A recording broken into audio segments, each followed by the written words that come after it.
After the shock of French President Emmanuel Macron's decision to call snap elections last month, another surprise came for French voters as polls closed Sunday evening. The far-right National Party, RN, did not receive the majority of the parliamentary seats pollsters had predicted. With voter turnout at its highest rate in more than 40 years, initial estimates suggested the majority of seats would go to the New Popular Front, NFB, a left-wing coalition. The NFB quickly banded together just days after Macron announced that legislative elections would take place.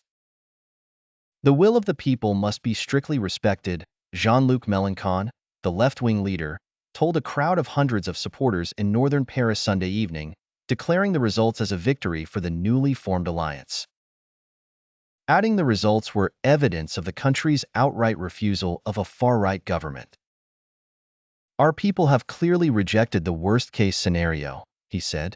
Tonight, the national rally is far from having an absolute majority. Early results put the left-wing NFB with the most seats, but short of an absolute majority needed to govern, Macron's centrist Ensemble coalition in second, and the far-right RN in third. Final results aren't expected until early Monday morning, but with no party reaching an absolute majority, the country's future remains uncertain. Prime Minister Gabriel Attal announced his resignation about an hour after the results came in Sunday evening, and Macron will be under pressure to appoint someone from the NFB coalition. The elections, which saw a 67.1% turnout, the highest in over 40 years, point to an outright rejection of a far-right government. Even if the RN did make its most significant gains in the party's history, its campaign has been tainted by accusations of racism and anti-Semitism.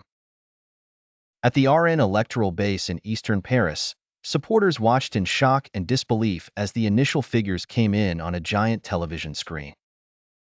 I'm incredibly disappointed, but democracy has spoken, Jocelyn Cousin, a 19-year-old RN supporter, told NPR Minutes after the first results were announced. I suppose people are still afraid of the false caricature image that RN has spent years working to dispel, he said. Stacks of celebratory champagne flutes were barely touched as the crowd quickly dispersed. Party leader Marine Le Pen was nowhere to be seen, instead sending out her young protege and party president 28-year-old Jordan Bardella to give a somber speech acknowledging the party's underwhelming results. Unfortunately, alliances of dishonor tonight have deprived the French people of a policy of recovery, he said, adding that the party's fight for power was far from over. More than ever, the National Rally embodies the only alternative and will stand by the French people. We don't want power for power's sake, but to give it back to the French people.